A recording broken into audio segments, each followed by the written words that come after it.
Hello, everybody. Hello. It's a fantastic, beautiful Monday, and welcome to the Witty Writers Show. I am Beth Worsdell, author, and I'm here live with a fantastic J. Michael White. Hello, Jason. Hello, how are you today? I am fantastic. I'm so excited about today, honestly, Jason. And we are live via Facebook and YouTube. So hello, everybody. Jason, oh my gosh, you've been on such a massive journey through your adult life. My gosh. You blow my mind, I've got to tell you. Now, you are just about to release your fantastic new book.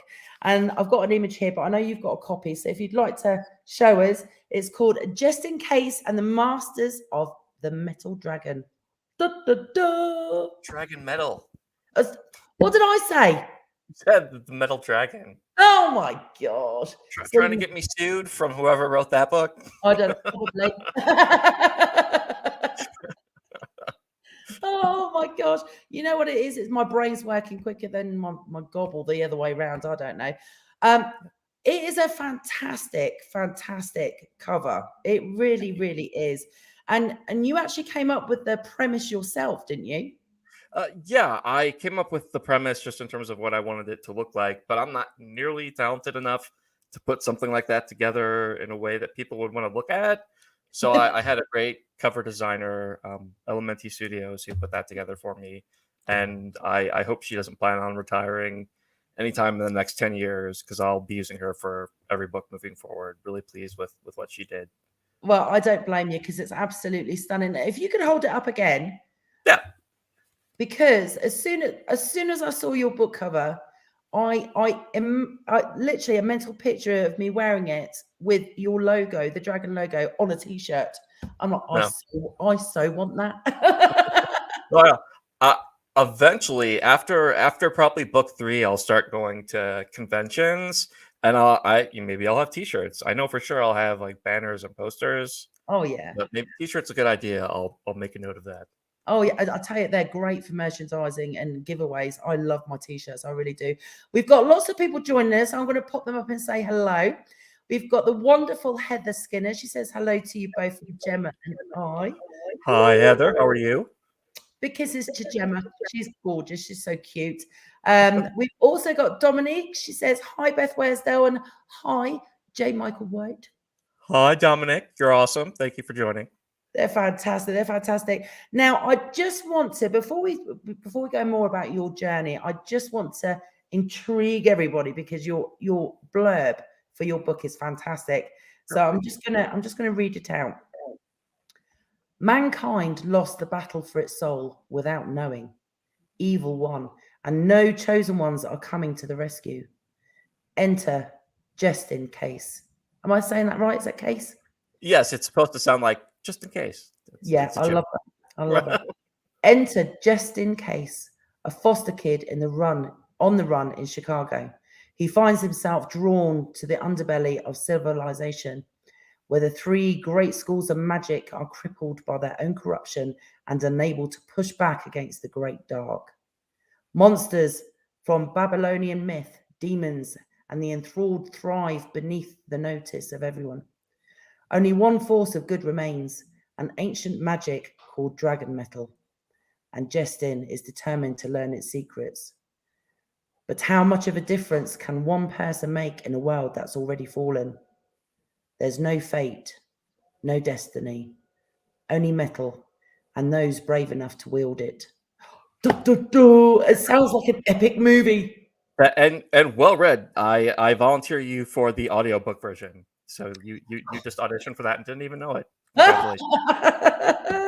I keep being asked to narrate my own, but I'm like, should I? Yes, that was wonderful. You should totally do it. Yeah, but you have to do different voices, don't you? I'm not sure I could do that. You don't go that different, because if you do that different, it becomes more of a distraction than an actual help. I agree. Yeah. Oh, well, there we go. Well, you're on. I'll do that for you, because I'm so excited. I'm so excited. Dominique, look, loves it. Wow. See? There we go. There we go. You already have a fan base. Exactly. Well, we already know you've got a fan base. Oh my gosh, the reviews have Oh, been. I was talking about your narration. I guess I didn't know Oh, she was talking about the summary. Sorry. So, I'm just a huge fan of your book already. It's fantastic. thank Now, you.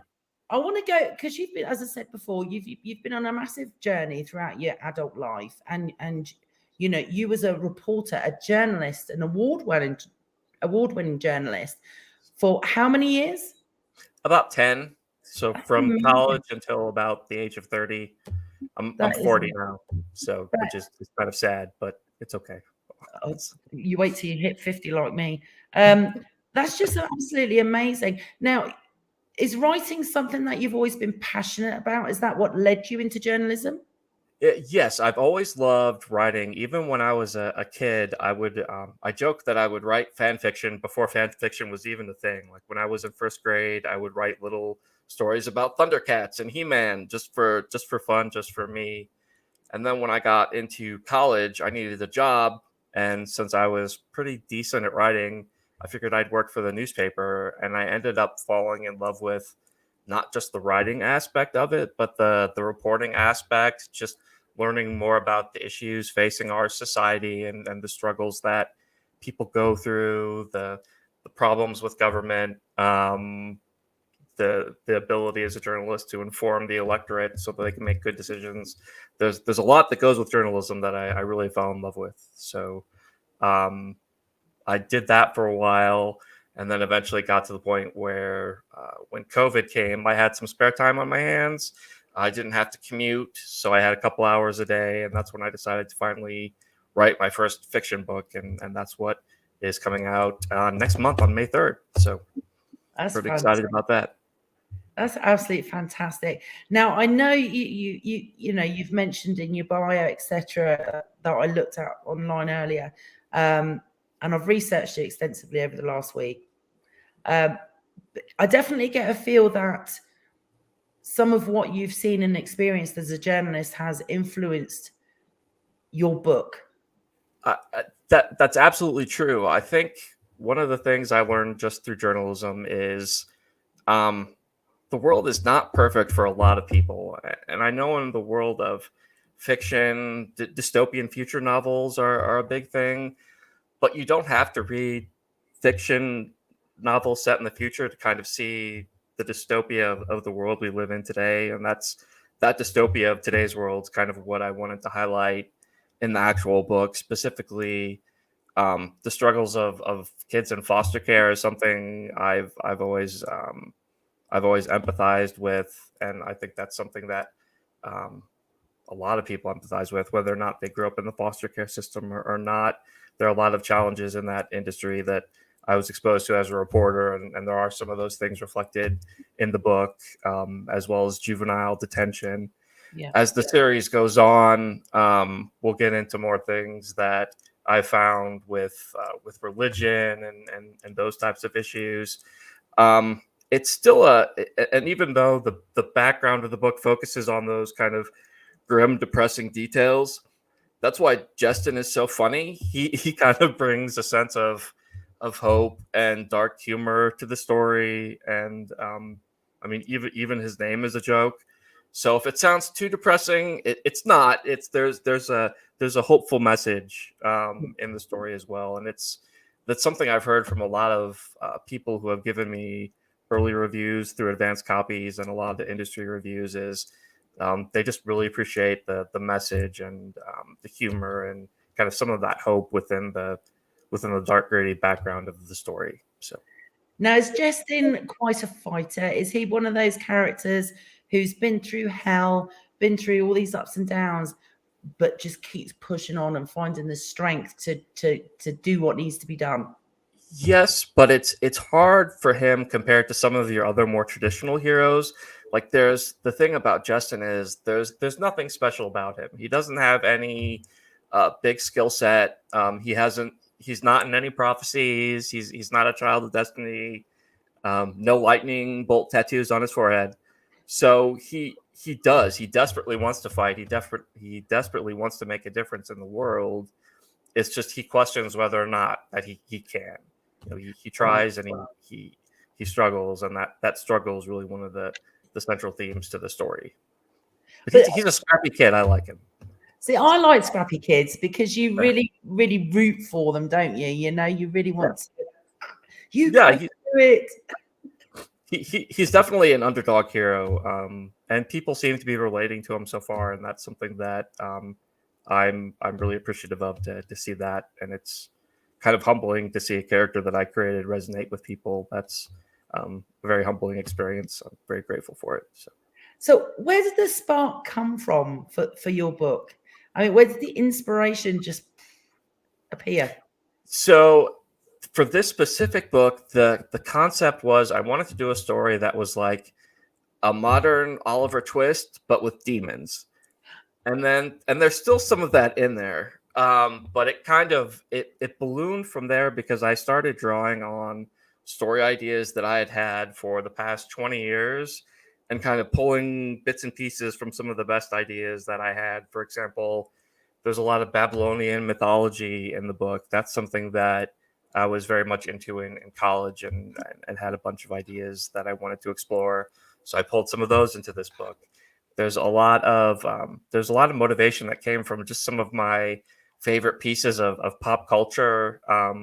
There shows like Supernatural, shows like Buffy, Japanese anime, even a little bit of Power Rangers from my youth is in here. So it's kind of a hodgepodge love letter to everything that I love in pop culture, all centered around that Oliver Twist idea. So it sounds like it's crazy and wouldn't work, but it does somehow. I'm not quite sure. It really, really does. As I said, I've read all the reviews that you've received, and they've just blown my mind.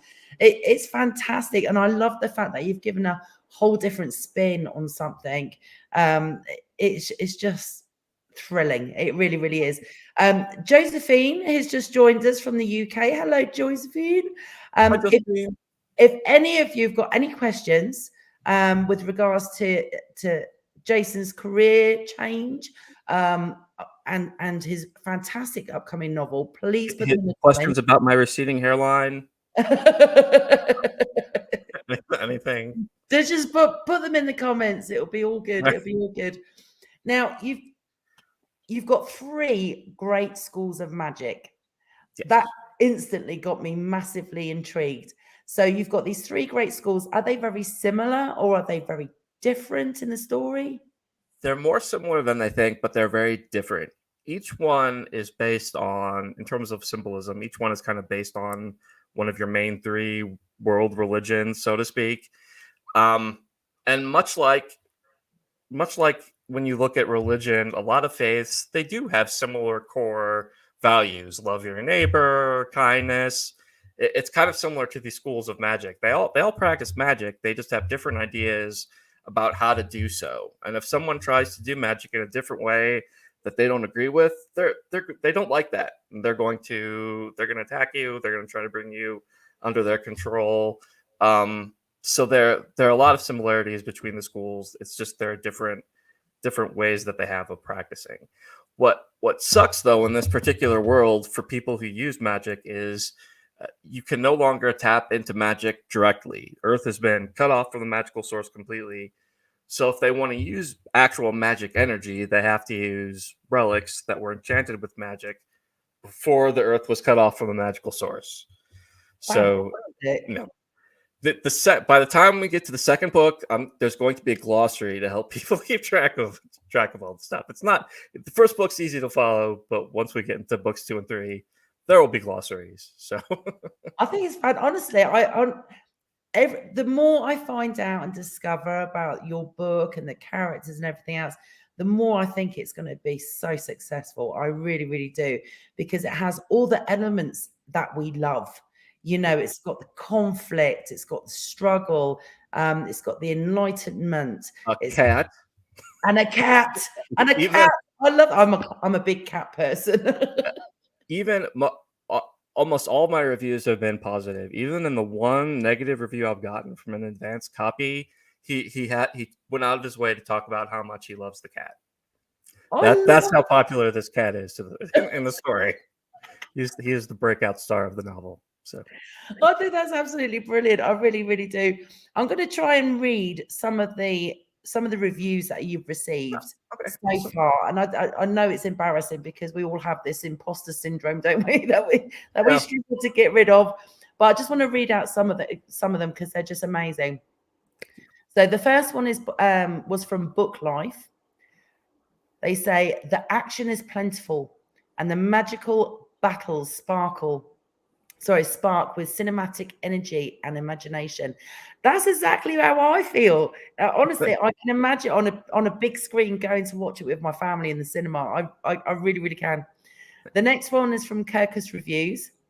This whip smart fantasy offers 90s nostalgia and an irresistible underdog hero. I love that. Everyone loves an underdog, don't they? They really do. Yeah, they're easy to relate to. So Yeah, it's human nature. You always want to like root for the person who's at the bottom. The next one is from Online Book Club.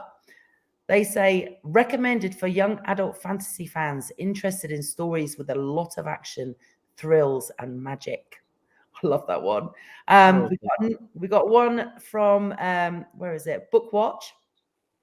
Highly recommended for audiences who want their tales cemented by action, unexpected encounters, and thought-provoking emotional growth.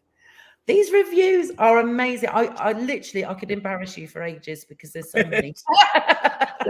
you know, it's very humbling. It's very you always hear authors and talk about how much they appreciate that kind of feedback, but it's true. I mean, it really makes all the hard work worth it.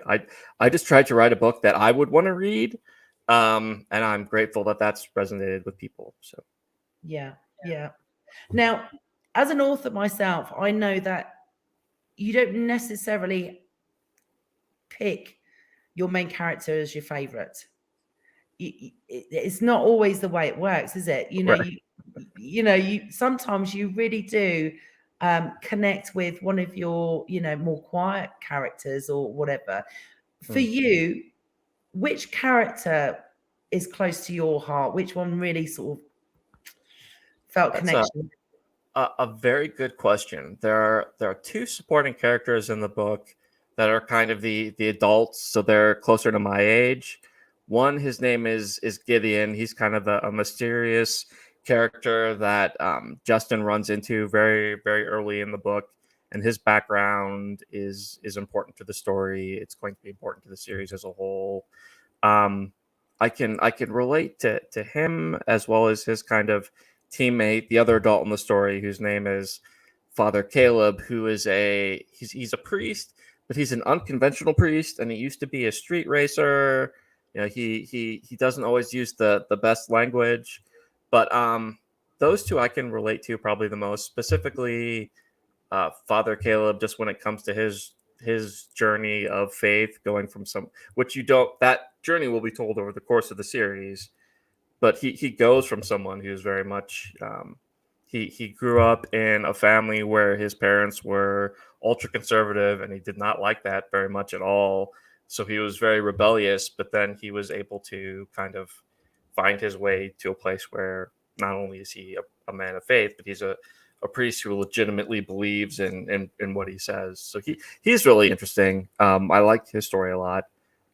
Depending on how the main series goes, Gideon and Father Caleb may get like a spin-off. So we'll just have to see. That's But exciting. yeah, but really it's just the fact that they're closer to my age that helps me relate to them more. Because Justin is actually based on he's based on a few different people, but when I was starting out in college as a journalist, there was a very specific kid who was at a shelter for at-risk youth that I remember, and he's kind of the basis for Justin. I just remember him being he was so bright and funny and talented, but he had no confidence, and his circumstances just sucked. So I just remembered him, and I kind of used him as my Oliver Twist of the story. So yeah. And just out of interest, do you know what happened to him? I don't. I was actually thinking about that as I was explaining it, because he's probably in his 30s by now. Yeah. So maybe he's watching and he'll be like, "Oh my gosh, I remember that funny looking guy from." No, It's I'm sure he was a good kid. I'm sure he made it. yeah. Yeah, it's amazing what people can do with self-determination, isn't there? I had a friend at school who was in the foster system, and then my children had a friend on our neighborhood who was in the foster system, and my heart just broke for them, because I think it's like living on quicksand. You never know each day what's going to happen, if you're going to get moved, if you're going to get, if people are going to come and meet you for adoption. It's just a life of uncertainty. And it really, really tore me. And I got to say, if we didn't already have 4 children so close together, because they were a handful, I would have been really, really drawn to fostering, but I just couldn't. I had, with 4 kids, it was just crazy. Right. No, yeah, that makes sense. But yeah, I don't know how people do it with like 7 and 8. I'm like, are you mad? How do you still go? I don't know. No, none of my friends had the most any of my friends have in terms of kids is 2. So my circle of people, they've gone easy on the kid front. Yeah. Oh no. Well, I've got to say, all my children were happy surprises. Oh, that's nice. Happy surprises. That's a nice way to put it. We've had Darlene join us. Hello, Darlene. Thank you very much for joining in. We are live on Facebook and YouTube. If you do have any questions for Jason, then please put them in the comments. If you'd like to know more about him and his fantastic book, please pop them up. Look at this. It is awesome. Jestin, I honestly, I love it. I absolutely love it. We've also got the fantastic Joanne from the UK. She says, hi, Michael. Hi, Beth. Hello, darling. Thank you for joining us. I know she would love your book. Based on pre-order numbers, a lot of people, like, this seems to be more popular in the UK than it does here in the US, which is cool. I mean, that's interesting. But a lot of my pre-orders are coming from the UK. You know what? There's no predicting it, is there? Honestly, no. Jason, when I published book 1, I was just blown away, because the things that I thought was going to happen didn't. I thought the majority of my sales would be in the UK because I'm British, but it was actually the opposite. Really? Yeah, I know. Thanks, family and friends. Joking. But yeah, it was really odd. But and I think a lot of that might be because I was so active socially here in the US, and obviously that triggers different algorithms and stuff, but it was actually very, very surprising. Joanne says big readers here in the UK. That makes sense. I would agree with that. I really would. And I do have quite a few online friends over there too. So yeah, it makes a massive difference. Now, out of interest, because I know I've interviewed many people, over the last few years, and some of them read completely different genres to what they actually write. What about you? I mean, have you always been interested in fantasy? So, yes, I actually started, in terms of what I read, I started out reading Star Wars books when I was a kid. The Young Jedi series, those types of novels. There was a Star Wars novelist in particular that I liked. His name was Michael Stockpole.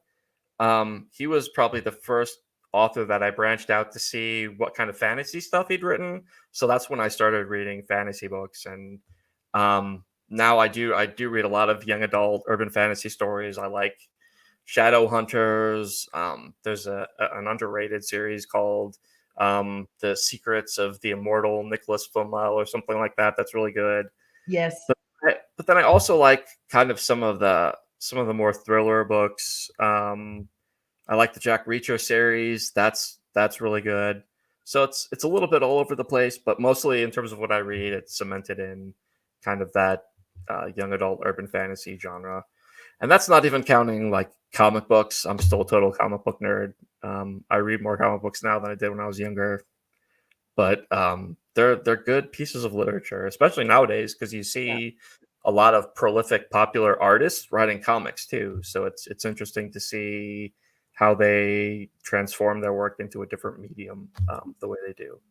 I think you have a different mindset when you're older, don't you? Because when you're a kid and you're reading comics, you take them for granted. You Right. don't actually realize that an artist Hmm. has actually created all those images. You don't even think about it really. Yeah. You know, you just thoroughly engrossed in the actual story and everything else. But as you get older, and then you realize that it is a huge process creating graphic novels and comics, you know, wow. And I think you really gain a bigger sense of appreciation for their craft. Yeah, absolutely. No, that's totally true. And just I know some schools they actually teach in literature courses they actually teach about comics to like high school kids. I know Yeah. that Frank Miller's The Dark Knight Returns is a good example of that. Hopefully, I didn't blunder the title, or someone will tell me. That's okay. But see, I think that's a great thing because it gets more engagement from the kids. Yeah, absolutely. It's I important to expose them to that early, and yeah, it's a really good door to open up for them. Absolutely. And it's funny you mentioned Star Wars because I'm old enough to have gone to see the Star Wars movies at the theatre. That is something to brag about. Say that with pride. Say that with, I went 3 times to see the first one. I was in love. it's so good. I saw them in theaters when George Lucas released like the special editions. I think that was in like the early 2000s or maybe late 90s. So yeah, I never got to see the. Now, do you prefer the original kind of Star Wars or the one that they edited and put in a whole bunch of extra banthas and computer animated stuff that you didn't actually need? I love the originals. I Yeah. can't help it because I watched them on a Sunday matinee for next to nothing. And it was a case of your parents dropped you off and you just stayed in the cinema and watched movies nearly all day. It was great. So I loved it. I mean, I fell in love with Star Wars the moment I saw it in the movie theater because it was mind blowing. It really was. The only other thing we had that was sort of sci-fi and any good was obviously Doctor Who. But the special effects in that in comparison to Star Wars were terrible. Doctor Who's classic. Oh, well, not. I mean, it's still going on, but Doctor Who's great. That's a good show. Oh, it was brilliant. Sometimes I was so scared at that. I mean, obviously we weren't as desensitized in those days, but I'd hide behind the sofa sometimes when the Daleks came on. I'm like, oh, they're a bit creepy. There was one of the first episodes of the more modern ones had like these mannequins or something. Weren't there like the freaky mannequins that came alive? Yes, that was pretty scary. I don't like mannequins. I'm scared of mannequins. I'm scared of little girl ghosts, and I'm scared of clowns. Mostly little girl ghosts. There was this one time I was with my friend Sarah. We were just sitting in a restaurant eating, and then there was a glass divider between us and the booth next to us. And I look over my shoulder, and there's this girl sitting there. She's just this willowy looking girl, maybe 10, with like long black hair. And I just screamed, and then she started laughing and said, "Boo!" and banged on the glass. So it was not a fun experience. So yeah, little girl ghosts are scary. And there's a character in Dragon Metal who's also scared of little girl ghosts. So we have used our writing to deal with that fear. Actually, that scene isn't until the sequel. So never mind. The little girl ghost comes into play in the sequel. You watched The Shining, didn't you? No. Oh, don't. I don't know where it came. I don't know where it came from. Like, or maybe I did, and I just don't remember it. I did make the mistake of going to see that movie, The Ring, with some of my friends in college. That terrified me beyond belief. You and me both. I only watched one. Yeah, I almost like asked one of my friends if I could spend the night in his dorm room because I was so scared. It's pretty terrible. That was creepy as heck. That really was awful. Yeah, that was awful. Oh my gosh. Now, I want to show your book cover again because we've had a few more people jump on and join us. Okay. Can we have a look? It is so stunning. I absolutely love it. There we go. It is gorgeous. Now, tell us, where does the dragon metal come from in relation to the book? In terms of where I got the idea from it, or both, where you got the idea and how it plays in the book. So it plays in the book in terms of. So I was talking before about how in this world, the earth has been cut off from the magical source. So if people want to use magic, they have to use relics, which are items that were enchanted before the earth was cut off from the magical source. And these dragon metals are one of the most powerful relics that are around. There's 12 of them. In terms of where they come from, how they get their power, that's one of kind of the mysteries of the series as a whole. You'll start to learn more about them in book 2. I just finished the rough draft of that. But yeah, this kind of the mystery around where they come from is one of the mysteries of the series. So I'm not going to tell you that.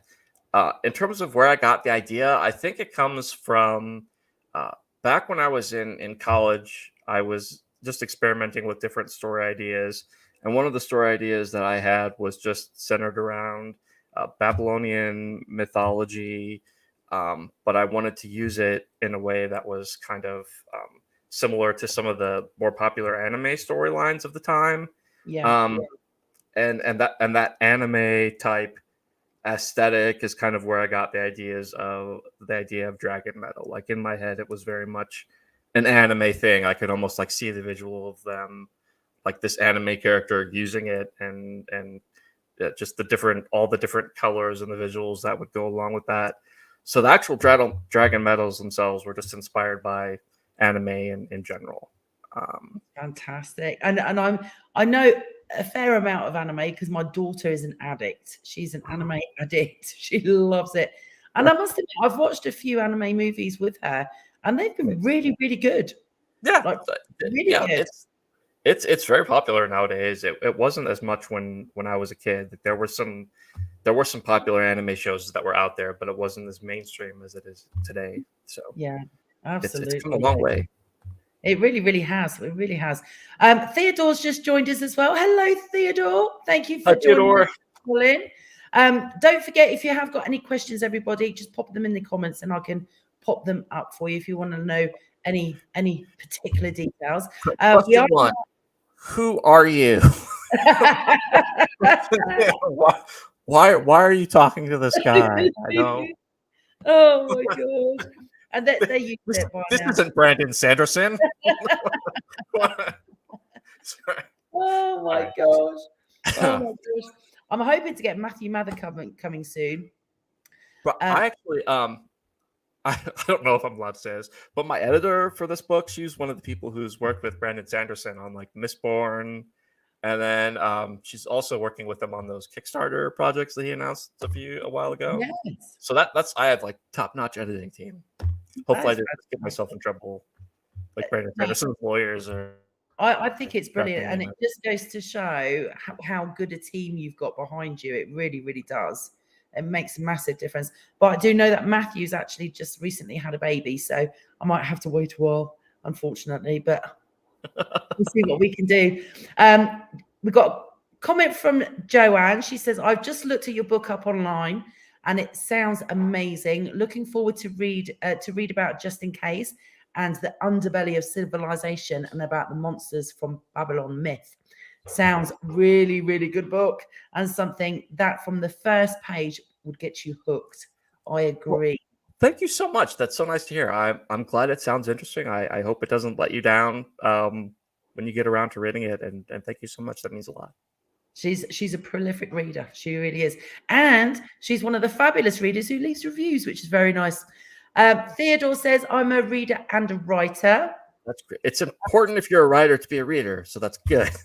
I agree. But do you find it hard juggling? I've got to say, I mean, I'm working on my newest novel, and I'm thrilled to say I'm 77,000 words in. I know, big achievement. It is a big achievement. Give yourself credit. Especially with my cabin in chaos. Right. But it's a fine balance, isn't it? Especially when you're working and everything else, trying to find enough time to read and write. That's 100% true. And what I found is a lot of times if I'm reading an author, if I'm reading a lot of a specific author and writing at the same time, I catch my writing style starting to mirror theirs. So for example, right now I'm reading the 3rd Jack Reacher book. And I don't know if anyone watching is familiar with those novels, but the words are like the sentences are so short and choppy, and sometimes they're like complete sentences, but it's done in like this masterful, wonderful way. So I'm starting to notice that after I read, if I go right, a lot of my sentences are choppy. Like, he walked up the steps, the door opened. It's like 3 forward sentences. So it's hard to go back and forth. But I think after a while, and I'm not there yet, but I think after a while, yes, your writing will mirror kind of some styles of people that you admire, but then it'll kind of turn into something unique as well. But that takes time. It's funny, isn't it? Because I can't read lots of books if I'm writing one for pretty much the same reason, because well, firstly, I've got a brain like Dory, Dory the fish. Honestly, I've got terrible memory. So sometimes I'll be writing something and I think, is that my idea? Or did I just read that somewhere? And that's not good. No, and I'm so worried about it, I'll just take it out. Yeah. Because I can't trust myself, to think, is that me? Or have I read that and I'm just remembering? So when I start a novel, I can't read anybody else's work. That makes sense. So I know 100% that every thought and idea is my own. I never had that problem in terms of like the thoughts and ideas. To me, it's more of the rhythm of whatever book I'm reading. It's also hard for me. I have ADHD, so a lot of times I'll have 5 or 6 books that I've started and then just kind of stopped. And like right now, I think over on the shelf, I have I have like 8 books over there sitting that I've started but not yet finished. So yeah. Oh, I'm the other way. Once I start, I can't stop. I'm a one book at a time. It depends on the book. It depends on the book. It does. I agree with that. I agree. Like now, go ahead. I'm sorry. What's been the most surprising thing for you, going from being a journalist to an author? What's been the most shocking thing for you, changing paths? That's a very good question. I think it's the most shocking thing hasn't had to do with the actual writing itself. It's had to do with the process of getting the book published and then the process of promoting the book leading up into launch. One of the reasons that I started moving away from journalism was because I really believe in the core concept of journalism, but that hasn't necessarily been the focus these days. It's all about clicks and views and ratings and likes and social media. So I decided to write a book, and it's like the exact same things are in that area as well. It's different though because it's not taking away from anything, if that makes sense. Like with in the world of journalism, if you're writing for exposure, that's bad. Whereas with a book, you could write the book, not think about commercial success at all. Then you can focus on just the commercial aspect of it. And it's not distracting from anything because you're in commercial advertising mode. I don't know if any of that made sense. I ramble. No, it does. It really does, because I think in all areas of any business now, it is all about exposure. And as you said, likes, clicks, algorithms, and everything else. Because everything, especially since COVID as well, everything is online. Everything is online. We've had to adapt to reach the masses. And I think we've all been on a massive learning curve. Yeah. No, COVID's been interesting for everyone, but gotta make the best with what you have. And for me, like, we're not even though knock on wood, the worst of it is over for now. Knock on wood again. Like we're still where I work, we're all still going to be remote. So it's a lot of things have just changed permanently, and you just have to get used to it. So yeah. I'll be interested to find out how many of our authors who are watching, how they cope with reading and juggling reading and writing at the same time. It'd be interesting for you guys to let us know. Darlene says, I find that my best only reading time is right before I go to sleep. It helps me relax. I must admit, I do like nighttime reading.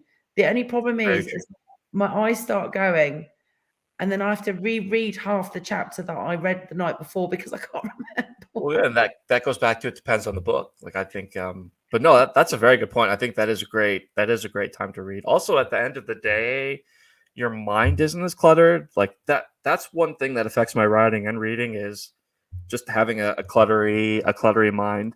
But early in the morning, I found that's not an issue. So I usually have a couple good hours in the morning and then a couple good hours at night. So yeah, that is a great time to read. It gives you good dreams as well. I think if you're reading a really good book that gets your imagination going, you can have some amazing dreams. Like kicking dreams have continuity now. I'll have a dream. I don't know if that happens to a lot of people, but I'll have a dream and it'll reference something that happened in a different dream like months ago. It's so weird. I don't know if that. I've been meaning to look that up on Google to see if that's a thing that happens to people often, but it's weird.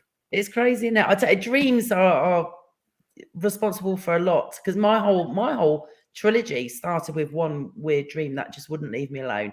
So it's amazing the power that your dreams can have, really. Josephine says, I use reading as a little bit of downtime from my writing.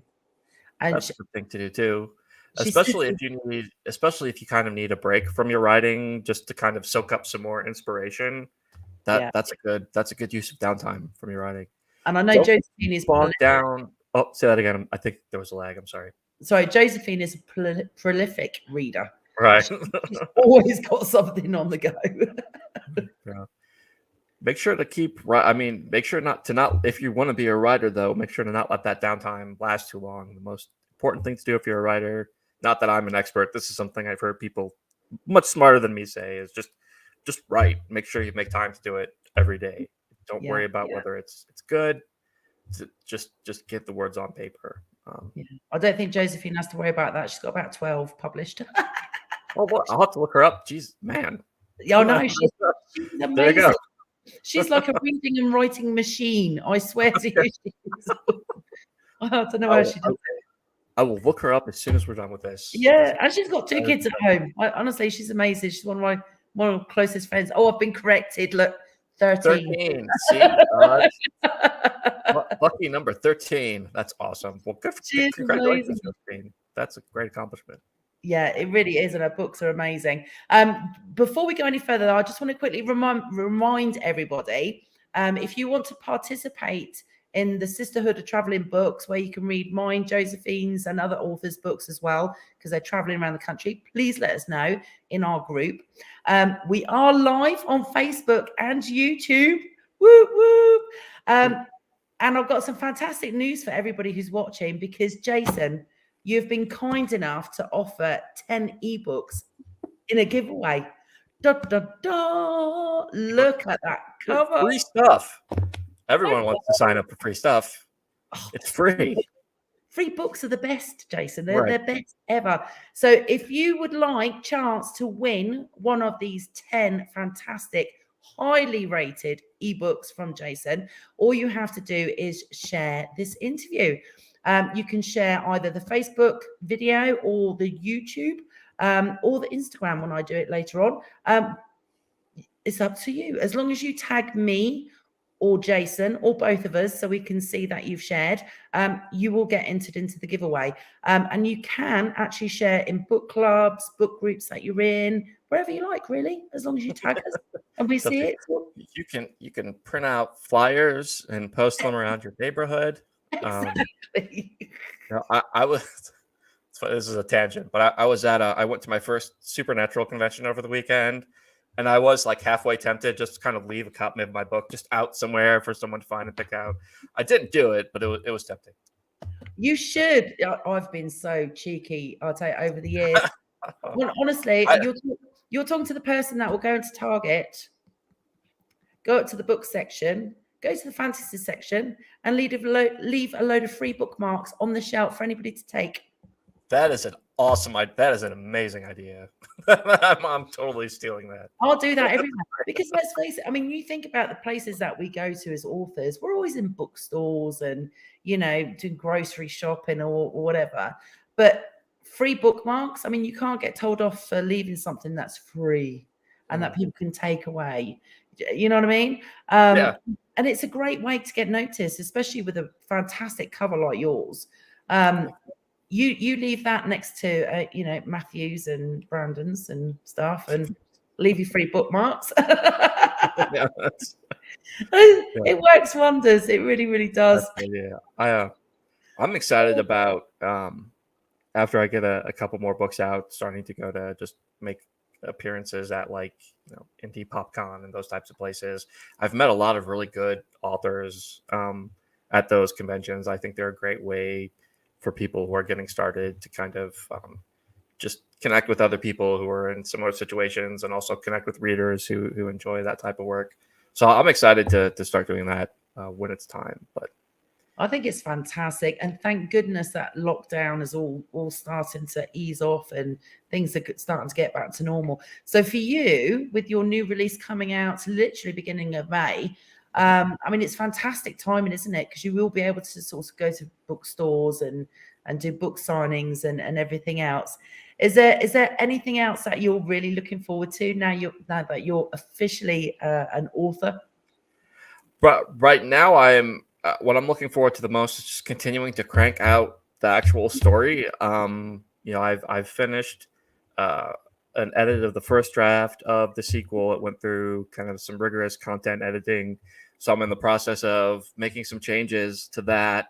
I'm already starting planning out on book 3, and then I've written a few short stories that I'm still not sure what I'm going to do with, but they're really fun. I think my goal would maybe be to release them in some type of short story collection, but I don't know. So in terms of what I'm looking forward to the most right now, it's really just continuing to write the series. To me, that's what I enjoy the most, and it's important to have that enjoyment of what I'm doing. Otherwise, it's not gonna turn out very well. So. Yeah, agreed. When you started writing, did you know that this was going to be a whole series, or did you think it was just going to be the one book? No, I knew it was going to be a whole series. It's gotten bigger though the more I've gone along. Like originally, I was thinking 3. Now I'm up to 7 in terms of. And I'm not one of those people who has to outline every single scene in a book. I usually just write a few paragraphs of, okay, here's the setting, here are the characters, here's what each character has to go through in terms of their journey, and then I just kind of let the story grow organically from there. So it's a little bit of plotting, but also just having the story write itself. That's what I really love about writing, is when the story writes itself, when you're in the zone and words are just coming out and you're just surprising yourself and like, wow, that's cool, or oh my god, I can't believe he just did that. That's the best for me. So the longer I can maintain that, the better. Now, I've got to ask you, because I found it quite a journey when I was writing mine. With my book 1, I literally just winged it. I had no clue what I was doing. It was 3 chapters before I even realized that I was actually writing a book. I thought I was just writing down a dream. Yeah. So I just winged it and I thoroughly enjoyed it. But then I suddenly started getting, people were giving me all this advice and everything else on what I should and shouldn't be doing. And it was a bit mind-blowing, to be honest with you. And when I started writing book 2, because I was told that, oh, you should plan, you should plot, you should do this, you should do that, I thought, okay, well, maybe I should be doing all that. And I tried, and it completely stalled my writing. It was awful. Did you have a similar situation? No, because I was worried about running into that similar situation. So I actually watched this YouTube video of Neil Gaiman talking about kind of his writing process, and he likes to talk about how, don't. This is a paraphrase. These aren't the exact words. He says it much more eloquently, but the takeaway I got was, don't worry about the rules of writing. Don't worry about what other people tell you to do. Just tell the story that you want to tell. Tell it honestly, and that's the only thing that matters. So for me, like that's kind of what I always have in my head before I sit down to start writing. And then there's another author. I can't remember his name off the top of my head, which only because I'm trying to think of it. But he's the guy that wrote the Dune books. And in the third Dune book, Herbert. Frank Herbert. Thank you. In the third Dune book, there's kind of this extra where he kind of writes this little essay about his writing process, and I love that. That was actually that instrumental reading that in terms of finally deciding to sit down and make the book happen. But he talks about how when he was writing Dune, he basically said, okay, these are the themes that I want to hit on. Here's the territory that I want to explore. And then he just didn't think at all about rules or commercial success. He just sat down and he focused on, these are the themes I want to tell. This is the story that I want to tell. Yeah. Again, he says it much better than that. So those two authors, their words have really kind of helped inspire me to try to kind of avoid some of the pitfalls that a lot of people run into. So I love it when you get well-known, famous authors who share their knowledge and show that they're just human, and they're willing to say, "Don't worry about it, just write." Right, absolutely. Just have fun and enjoy the journey and just write. And that made things so much easier for me, and it has done with this new one as well. I'm just enjoying myself and writing. And you must, going from being a journalist and having to write really impactful, articles and news reports, going from that to just being able to use your imagination and just go crazy with your thoughts and just write for fun. That must be very liberating for you. It is very liberating. It's nice having to write without having a tape recorder that you need to replay. Or like, wait, what did he say exactly? Okay, now, or like flipping through notebooks, or reading court documents or financial spreadsheets. It is really nice just to sit down and write.